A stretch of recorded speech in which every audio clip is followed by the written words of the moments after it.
Hi friends, welcome to my channel Padmaparpalli. ఈరోజు మనం మెన్సురేషన్లో triangles areas అంటే త్రిభుజ వైశాల్యాల గురించి కొన్ని ప్రాబ్లమ్స్ చెప్పుకుందాం. అందులో ఫస్ట్ వన్ చూడండి. The side of an equilateral triangle is 12 centimetres. Find out its area. అంటే ముందు తెలుగులో అర్థం చేసుకుందాం. ఈక్విలేటరల్ ట్రయాంగిల్ అంటే సమబాహు త్రిభుజం. ఈ సమబాహు త్రిభుజం సైడ్ ఎంత ఉంది? 12 సెంటీమీటర్స్ ఉంది. అంటే మూడు భుజాలు సమానంగా ఉంటాయి. దాని ఏరియా కనుక్కోమంటున్నాడు. సమబాహు త్రిభుజం తెలుసు కదా మీకు, మనం చెప్పుకున్నాం. మూడు భుజాలు సమానంగా ఉంటాయి. దీని ఏరియా ఈక్వల్ టు √3/4 a². ఏ అంటే ఏంటి? ఈక్వల్ సైడ్స్లో ఒక సైడ్ని ఏ అంటున్నాం మనం. ఆ ఏ వాల్యూ మనకి ఇచ్చారు ఇక్కడ 12. ఈ ఏ బదులు మనం 12 రాసుకుంటాం. √3/4 ఇంటూ a² అంటే a ఇంటూ ఏ అంటే 12 ఇంటూ 12. ఈ 4తో మనం క్యాన్సిల్ చేస్తాం. 4 1 టైము, ఇందులో 3 టైమ్స్. ఏమొస్తుంది అప్పుడు మనకి? ఈ √3 అలాగే ఉంచుకుంటే 12 3s are 36. 36 into √3 36 √3 centimetre square అవుతుంది అనమాట దీని ఏరియా. √3/4 a²లో ఏ వాల్యూ 12 వేసుకోవటమే. ఆన్సర్ చూసినట్టే 36 √3 సెంటీమీటర్స్. ఈ ఫస్ట్ వన్ ఆన్సర్ అవుతుంది. Next second problem.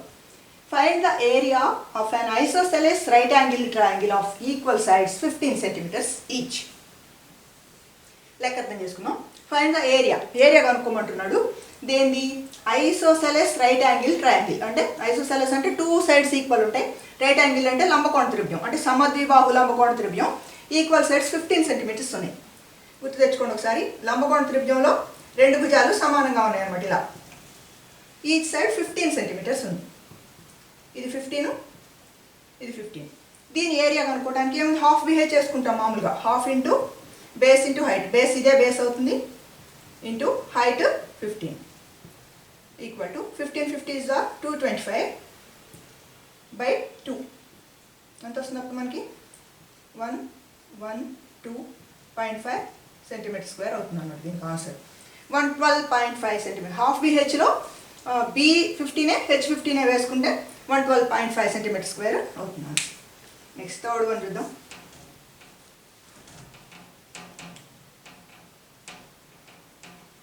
చూడండి. The base and height of a triangle are in the ratio of 8.5. Base height ratio ఇచ్చాడు ఇక్కడ. And it's area is 320 centimetre square. Find the height of the triangle. ఒక triangle ఉంది. ఆ ట్రయాంగిల్లో base and height ratio ఇచ్చాడు. Base అంటే b is to height అంటే h equal to 8:5 అని ఇచ్చాడు. ఇంకా ఏమి ఇచ్చాడు మనకి? ఏరియా ఇచ్చాడు. A equal to 320 centimetre square. ఏమడిగారు? హైట్ ఎంత అంటున్నాడు. వీటి నుంచి మనం చేయొచ్చు. ఈ రేషియో ఇచ్చారు కాబట్టి రేషియోలోని వాల్యూస్కి ఒరిజినల్ వాల్యూస్ కొన్ని రెట్లు ఉంటాయి కాబట్టి ఏ రెట్లు అనుకుంటాం. Let b equal to 8a అనుకుందాం. h ఈక్వల్ టు 5a అనుకున్నట్లయితే ఏరియా ఇచ్చారు కాబట్టి ఏరియాకి మనం ఫార్ములా రాసుకున్నట్లయితే ఏరియాకి ఏంటి? హాఫ్ BH అనుకున్నాం కదా. Half BH, half into b into h equal to 320. దాని వాల్యూ ఇచ్చారు కాబట్టి డైరెక్ట్ వాల్యూ వేసేసుకుంటున్నాం. b బదులు 8a సబ్స్టిట్యూట్ చేద్దాం. Half into b 8a into h ఏమో 5a ఈక్వల్ టు 320. ఇక్కడ 2 8లో క్యాన్సిల్ చేసినట్లయితే 4 టైమ్స్ పోతుంది. ఇక్కడ ఏమైంది? 4 5s are 20. a into a a². 20a² equal to 320. 0 0 cancel చేసేసుకోవచ్చు. a² equal to 32. ఈ రెండు నా ట్రాన్స్పోజ్ చేస్తే /2 అవుతుంది. ఎందుకంటే ఇది హెచ్ వస్తుంది ఇంటూ 2 కాబట్టి. ఇది ఇందులో 16 టైమ్స్ పోతుంది. a² equal to 16. a equal to స్క్వేర్ని మనం తరలింపు చేస్తే స్క్వేర్ రూట్ ఆఫ్ 16. 16కి స్క్వేర్ రూట్ 4. అంటే ఏ వాల్యూ వచ్చింది. ఏ అంటే ఏంటి? మనకి ఏ టైమ్స్ ఉన్నాయి వాల్యూస్ అనుకున్నాం కదా. అంటే b 8a అంటే 8 ఇంటూ 4 అవుతుంది. మనం అడిగింది హెచ్ కాబట్టి therefore H equal to H ఎంత అనుకున్నాం మనం? 5a అనుకున్నాం. 5a ఈక్వల్ టు 5 ఇంటూ ఏ వాల్యూని మనం అనుకున్నాం 4 అని. 5 4s are 20 సెంటీమీటర్స్ అనమాట. అది మీకు బి అడిగారు అనుకోండి 8a. 8 ఇంటూ 4 8 4s are 32 అవుతుంది అనమాట. ఇట్లా ఈజీగా, చాలా ఈజీ ఈ లెక్కలు. ఫోర్త్ ప్రాబ్లం చూద్దాం. The sides of a triangle are in the ratio of 1/3 is to 1/4 is to 1/5 and its perimeter is 94 centimetres. Find the length of the largest side. ముందు తెలుగులో అర్థం చేసుకుందాం. ఒక ట్రయాంగిల్ ఉంది, ఆ సైడ్స్ ఈ రేషియోలో ఉన్నాయి, ఈ నిష్పత్తిలో ఉన్నాయి. ఇంకా దాని పెరిమీటర్ అంటే చుట్టుకొలత 94 సెంటీమీటర్లు ఉంది. ఇప్పుడు ఏమడుగుతున్నాడు, find the length of the largest side. ఈ మూడిట్లో అతిపెద్ద సైడ్ ఏది? ఇక్కడ మనం నిష్పత్తిని చూసినట్లయితే 1/3, 1/4, 1/5. 1/3నే పెద్దది, ఎందుకంటే 3 పార్ట్స్లో 1 పార్ట్ తీసుకుంటే పెద్దది వస్తుంది మనకి. సపోజ్ మీకు అందరికీ ఫ్రాక్షన్స్ ఐడియా ఉంది కదా, 3 పార్ట్స్ అంటే పెద్దది వస్తుంది. సో అదే 4 పార్ట్స్ అయితే చిన్నది, 5 పార్ట్స్ అంటే ఇంకా చిన్నది వస్తుంది అనమాట. కాబట్టి 1/3 పెద్దది. మనం ఈ నిష్పత్తి అనేది, రేషియో అనేది ఫ్రాక్షన్స్లో ఉంది కాబట్టి ముందు వాటిని నార్మల్గా చేసుకున్నట్లయితే ఏం చేస్తాం, ఇక్కడున్న డినామినేటర్కి ఎల్సిఎం తీసుకుంటాం.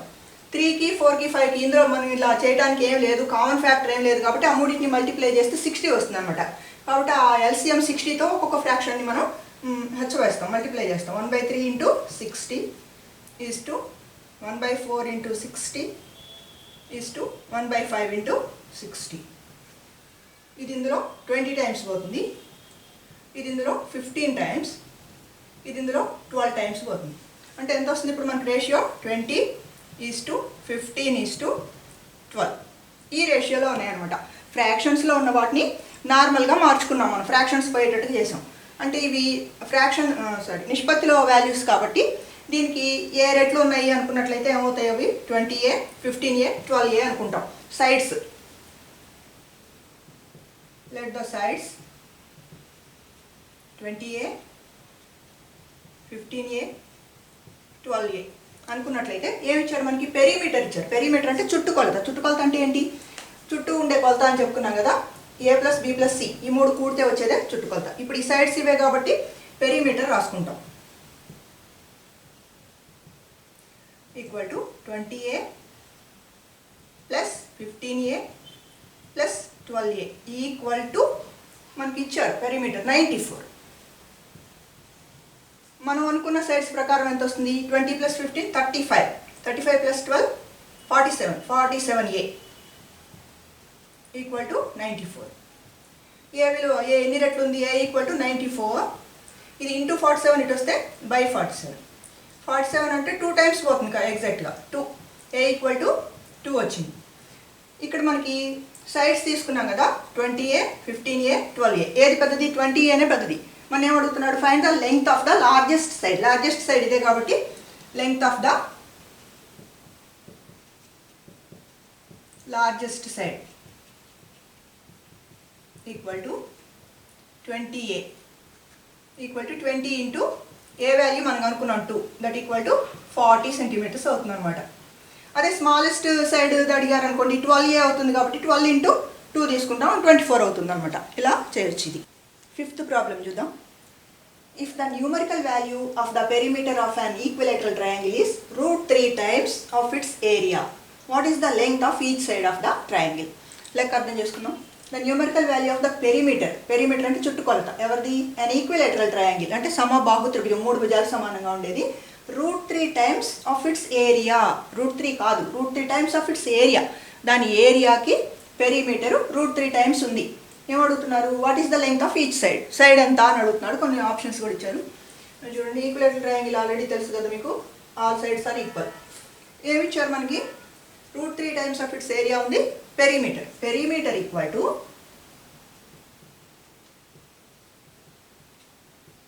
√3 టైమ్స్ ఆఫ్ ఇట్స్ ఏరియా. ఇది మనకి ఇచ్చింది.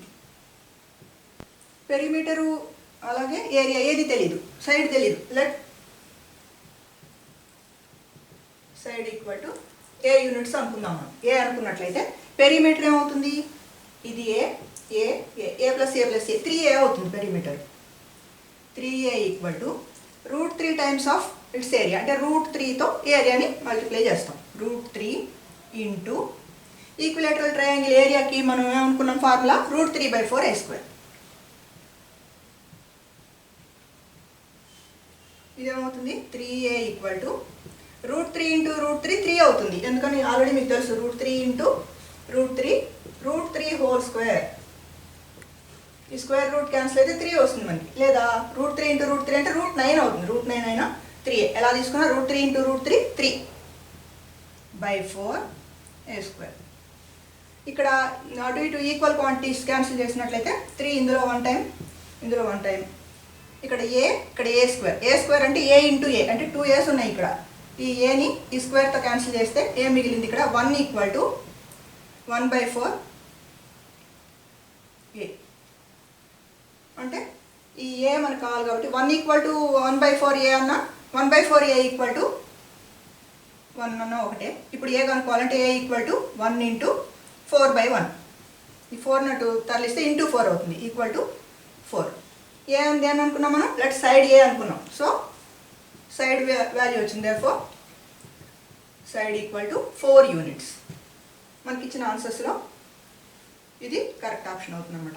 మనకి ఇచ్చిన సమాచారాన్ని ఇన్ఫర్మేషన్ రాసుకున్నాం. పెరిమీటరు ఏరియాకి √3 టైమ్స్ ఉంది, పెరిమీటర్ 3A రాసుకున్నాం. ఏరియా √3/4 ఏ స్క్వేర్కి √3 టైమ్స్ ఉంది కాబట్టి √3తో మల్టిప్లై చేసాం. తర్వాత సింప్లిఫై చేసినట్టయితే A4 వచ్చింది అనమాట, అంతే సింపుల్గా. 6th బిట్ చూద్దాం. The measures in centimeters of sides of a right angle triangle are given by consecutive integers. What is its area in centimeter square? లెక్క అర్థం చేసుకుందాం. మెజర్స్ అంటే కొలతలు, సైడ్స్ యొక్క కొలతలు. ఇది ఎవరి రైట్ యాంగిల్ ట్రయాంగిల్ అంటే లంబకోణ త్రిభుజం యొక్క కొలతలు. గివెన్ బై కన్సెక్యూటివ్ ఇంటీజర్స్ అంటే వరుసగా ఉన్న ఇంటీజర్స్తో సూచించబడ్డాయి. అంటే వరుసగా పూర్ణ సంఖ్యలు, తెలుగులో అయితే పూర్ణ సంఖ్యలు, వరుస పూర్ణ సంఖ్యలతో సూచించారు. రైట్ యాంగిల్ ట్రయాంగిల్ ఖచ్చితంగా లంబకోణ త్రిభుజంలో 3 కన్సెక్యూటివ్ ఇంటీజర్స్తో సైడ్స్ ఉన్నాయి అంటే ఖచ్చితంగా మనకు ఉన్నది 3, 4, 5 మాత్రమే. వరుసగా ఉన్న సంఖ్యలు 3, 4, 5. ఇది ఎలా తెలుసు మనకి అంటే పైథాగోరియన్ ట్రిప్లెట్స్ అని కొన్ని ఉన్నాయి. ఖచ్చితంగా లంబకోణ త్రిభుజం కొలతలు అనేవి ఇవి స్టాండర్డ్ అనమాట కొన్ని. ఇక వీటి మల్టిపుల్స్ మనం ఎన్నైనా తీసుకోవచ్చు. అంటే 3, 4, 5 కొలత ఎక్కడ ఇచ్చినా మీకు అది రైట్ యాంగిల్ ట్రయాంగిలే. అలాగే 5, 12, 13, 8, 15, 17, 7, 24, 25, 9, 40, 41, 11, 60, 61 ఇంకా చాలా నంబర్ ఆఫ్ ఉన్నాయి. వీటిని పైథాగోరియన్ ట్రిప్లెట్స్ లేదా పైథాగోరియన్ త్రికాలు అంటారనమాట. వీటిలో ఇవన్నీ మనం గుర్తుపెట్టుకోవచ్చు, ఈజీగా గుర్తుపెట్టుకోవచ్చు. అలా సపోజ్ ఇది చూడండి, 7, 24, 25 అంటే ఈ అన్నిటికన్నా చిన్నదాన్ని స్క్వేర్ చేయండి. 7 స్క్వేర్ ఎంత 49. 49లో సగం చేయండి కరెక్ట్గా అంటే బేసి సంఖ్య కాబట్టి ఇది ఆడ్ నెంబర్ కాబట్టి కరెక్ట్గా సగం చేయలేము. కానీ 2 పార్ట్స్ చేసినట్టయితే మనకి 24, 25 వస్తాయి. 24, 25 కూడితే 49. ఇవి రెండు కూడితే వచ్చేది దీని స్క్వేర్ అయింది అనుకోండి, ఖచ్చితంగా రైట్ యాంగిల్ ట్రయాంగిల్. అట్లా గుర్తుపట్టచ్చు మీరు. సపోజ్ ఇవి రెండు కూడండి, 60, 61 కూడితే మనకి ఎంత 121. 121 అంటే 11 స్క్వేరే. అట్లే 24, 25 కూడితే 49. 49 7 స్క్వేర్. 40, 41 కూడితే 81. 81 అనేది 9 స్క్వేర్. ఇట్లా ఉంటే ఖచ్చితంగా అది లంబకోణ త్రిభుజం అంటే రైట్ యాంగిల్ ట్రయాంగిల్ అవుతుంది అనమాట. ఇప్పుడు కన్సెక్యూటివ్ ఇంటీజర్స్ వరుస ఇంటీజర్స్తో ఉన్నది ఇదే మనకి. వాట్ ఇస్ ఇట్స్ ఏరియా, దాని ఏరియా అడుగుతున్నాడు. ఇలా ఉంది మనకి. సపోజ్ 3, 4, 5. ఏరియా అంటే ఏం చేసుకో, హాఫ్ BH తీసుకుంటాం. హాఫ్ ఇంటూ బేస్ 4 తీసుకుంటాం, ఇంటూ హైట్ 3 తీసుకుంటాం. ఎందుకంటే 5 అనేది హైపోటెన్యూస్ కారణం కాబట్టి. ఈ 2 ఇందులో 2 టైమ్స్ పోతుంది. 2, 3s are 6. So area in centimetre square 6 అవుతుంది అనమాట. Very simple. ఈ విషయం తెలిసి ఉండాలి మీకు అంతే. కన్సెక్టివ్ ఇంటీజర్స్తో ఉండేది 3, 4, 5 మాత్రం. నెక్స్ట్ ఇంకో problem 7th one. The sides of a triangle are 3 centimeters, 4 centimeters, 5 centimeters. The area of the triangle formed by joining the midpoints of the triangle is dash. ఏం అడిగాడు? సైడ్స్ ఇచ్చాడు ట్రయాంగిల్ 3, 4, 5 మనం ఇందాకే చూసాం. ఖచ్చితంగా అది రైట్ యాంగిల్ ట్రయాంగిల్. సపోజ్ ఒకటి తీసుకున్నాం.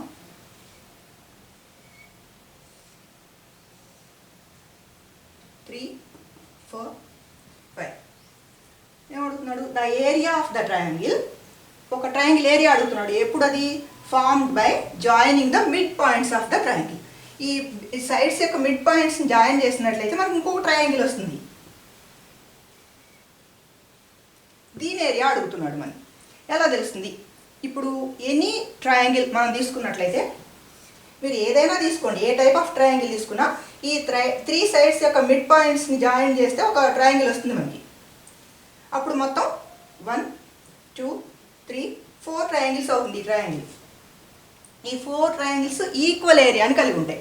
అంటే ఇప్పుడు మనకి ఈ ట్రయాంగిల్ ఏరియా రావాలంటే ఈ రైట్ యాంగిల్ ట్రయాంగిల్ ఏరియా కనుక్కొని దాన్ని 4 పార్ట్స్ చేసి ఒక పార్ట్ తీసుకుంటే సరిపోతుంది అనమాట. మనం ఈ రైట్ యాంగిల్ ట్రయాంగిల్ ఏరియా ఇందాక మనకు వచ్చింది 6 అని.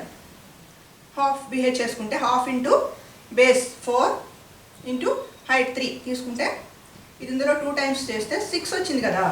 ఈ 6ని మనం ఎన్ని పార్ట్స్ చేయాలి? ఈ ఈక్వల్ ట్రయాంగిల్స్కి పంచాలి. అంటే 6/4 ఒకటి రావాలంటే 6/4లో మనం రెండో ఎకంతో క్యాన్సిల్ చేసినట్లయితే 2 2s are 4, 3 2s are 6 equal to 3/2. Each one 3/2 3/2 3/2 3/2 ఉంటాయి అనమాట. 3/2 cm² ఉంటుంది. ఇదిగో ఇది ఆన్సర్ అవుతుంది అనమాట. ఇది క్యాచ్ చేస్తారు కదా. ఎనీ ట్రయాంగిల్లో మనం 3 సైడ్స్ యొక్క మిడ్ పాయింట్స్ని జాయిన్ చేస్తూ ఇంకొక ట్రయాంగిల్ని ఫామ్ చేసినట్లయితే 4 ఏర్పడే 4 ట్రయాంగిల్స్ ఈక్వల్ ఏరియాని కలిగి ఉంటాయి. ఇంకో 2 బిట్స్ చూద్దాం. 8th వన్ చూడండి. The area of the largest triangle that can be inscribed in a semicircle of radius r centimeters is dash. The area of the largest triangle that can be inscribed in a semicircle. ఏం అర్థం చేసుకుందాం మనం అనుకోవాల్సింది area of the largest triangle. కానీ అది ఎక్కడుంది? Inscribed in a semi circle, అంటే ఒక సెమీ సర్కిల్ లోపల గీయబడినటువంటి అతిపెద్ద ట్రయాంగిల్ యొక్క ఏరియా కనుక్కోవాలి. ఎప్పుడు? ఆ సెమీ సర్కిల్ రేడియస్ 6 సెంటీమీటర్లు అయినప్పుడు. ఒకసారి డయాగ్రామ్ తీసుకుంటే మనకి ఈజీగా అర్థమవుతుంది. సెమీ సర్కిల్ అంటే తెలుగులో అర్ధవృత్తం. ఇలా ఉందనుకోండి ఒక సెమీ సర్కిల్. సర్కిల్లో హాఫ్ సర్కిల్నే సెమీ సర్కిల్ అంటాం. రేడియస్ అంటే వ్యాసార్థం. ఇది r ఈక్వల్ టు 6 సెంటీమీటర్స్ ఉంది. దీనిలో గీయబడిన అతిపెద్ద లార్జెస్ట్ ట్రయాంగిల్ ఎక్కడి నుంచి గీస్తాం? ఇక్కడ నుంచి ఈ రెండు బేస్ చేసుకొని గీస్తాము.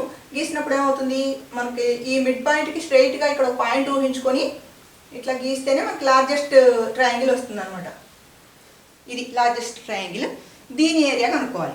ఏరియా అంటే మనకి ట్రయాంగిల్ ఏరియా తెలుసు, half BH, half into B. Base అంటే ఇదే. ఈ బేస్ ఎంత? ఇక్కడ నుంచి ఇక్కడికి ఇది r రేడియస్ కాబట్టి ఇది ఒక r. మొత్తం ఈ బేస్ 2r అవుతుంది. అంటే B బదులు హాఫ్ BHలో B బదులు 2r రాస్తున్నాం ఇంటూ హాఫ్ BH. హెచ్ అంటే ఇది కూడా రేడియసే. ఇది ఇక్కడ ఎట్లా చూసుకున్నా ఇది రేడియస్ ఆరే కాబట్టి ఇది కూడా r అవుతుంది అనమాట. హాఫ్ BH, B ఏమో 2r, హెచ్ కూడా ఆరే ఇది, ఎందుకంటే ఇది కూడా రేడియసే కాబట్టి. ఇప్పుడు ఏం చేస్తాం? ఈ 2 క్యాన్సిల్ అయింది. ఇంకా ఏం మిగిలింది? r into r².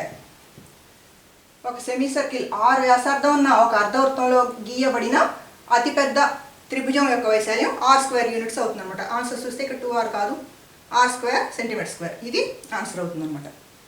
ఇంకో బిట్ చూద్దాం. If 3 sides of a triangle are 7, 24, 25 units, then the circumradius of the triangle will be dash.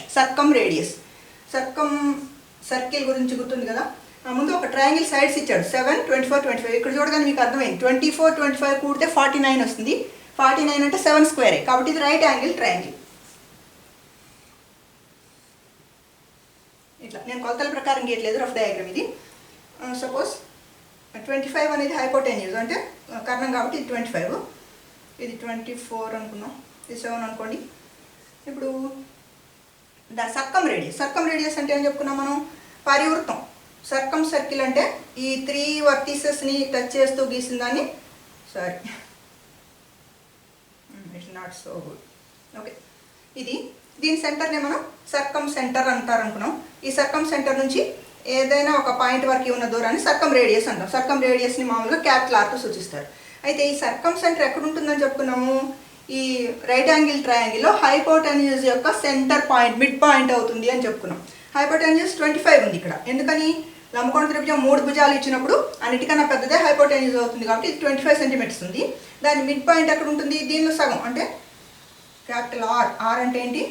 సర్కమ్ radius equal to h/2. ఇక్కడ హెచ్ అంటే హైట్ అనుకోమాకండి, ఈ హైట్ వేసుకున్నారు, హైట్ కాదు. హెచ్ అంటే ఇక్కడ హైపోటెన్యూస్ బై 2. ఇది 25 ఉంది. 25/2 అంటే 12.5. అంటే ఈ సర్కమ్ రేడియస్ అనేది 12.5 ఉంటుంది. ఇక్కడ చూసుకోండి, రైట్ యాంగిల్ ట్రయాంగిల్ ఇందా మనం ట్రిప్లెట్స్ చూసాం కదా, ఆ కొలతలు ఇచ్చినట్లయితే అందులో అతి పెద్దది ఏదైతే ఉందో దాన్ని సగం చేసుకున్నట్లయితే మనకి సర్కమ్ రేడియస్ వస్తుంది అనమాట. ఇంకా ఈక్విలేటరల్ ట్రయాంగిల్ తీసుకున్నట్లయితే ఇవి కొంచెం నోట్ చేసుకోండి మీరు. సమబాహు త్రిభుజం తీసుకున్నట్లయితే సర్కమ్ రేడియస్ క్యాపిటల్. సర్కమ్ రేడియస్ అంటే ఈ సర్కమ్ సర్కిల్ అనుకున్నట్లయితే ఈ సర్కమ్ రేడియస్ అవుతుంది. ఇక్కడ నుంచి ఎనీ పాయింట్కి ఉన్న దూరం, ఇది సర్కమ్ రేడియస్. అది కనుక్కోవాలంటే a/√3 వేసుకుంటే సరిపోతుంది. ఏ అంటే ఏంటి? ఈ one of the equal sides, ఇది ఏ అనుకున్నట్లయితే a/√3 వేసుకుంటే మనకి ఇది వచ్చేస్తుంది డైరెక్ట్గా. అలాగే ఇన్ రేడియస్ అంటే ఇది ఇన్ సర్కిల్ వస్తుంది కదా ఇట్లా. ఈ ఇన్ సర్కిల్లో ఇది ఇన్ రేడియస్. ఆ ఇన్ రేడియస్ రావాలంటే h/3 వేసుకోవచ్చు. అంటే ఈ హైట్ ఇచ్చినట్లయితే అన్ని హైట్స్ సమానంగా ఉంటాయి కదా ఈక్విలేటరల్ ట్రయాంగిల్లో. ఎత్తు ఇచ్చినట్లయితే h/3 వేసుకున్న ఇన్ రేడియస్ వస్తుంది ఇది. లేదా a/2√3 వేసుకున్నా, ఏ అంటే ఈ సైడ్ ఇచ్చినప్పుడు a/2√3 వేసుకున్నా కానీ ఇన్ రేడియస్ వస్తుంది అనమాట. ఇలాంటి బిట్స్ కూడా మీకు అడిగే అవకాశం ఉంటుంది కాబట్టి తప్పకుండా ఇవి గుర్తుపెట్టుకోండి. అలాగే ఈ వీడియో మీకు అర్థమైంది అనుకుంటాను. ఈ వీడియో మీకు నచ్చినట్లయితే మీ ఫ్రెండ్స్కి షేర్ చేయండి, లైక్ చేయండి, తప్పకుండా కామెంట్ చేయండి, అట్లా మీ ఫ్రెండ్స్కి షేర్ చేయండి. ఇంకా నా ఛానల్ ఫస్ట్ టైం చూస్తున్న వాళ్ళు తప్పకుండా సబ్స్క్రైబ్ చేయండి. అలా చేసినట్లయితే నాకు ఇంకా ఎంకరేజింగ్ ఉండి ఇంకా మోర్ వీడియోస్ మీకు చేయడానికి అవకాశం ఉంటుందన్నమాట. Thank you for watching.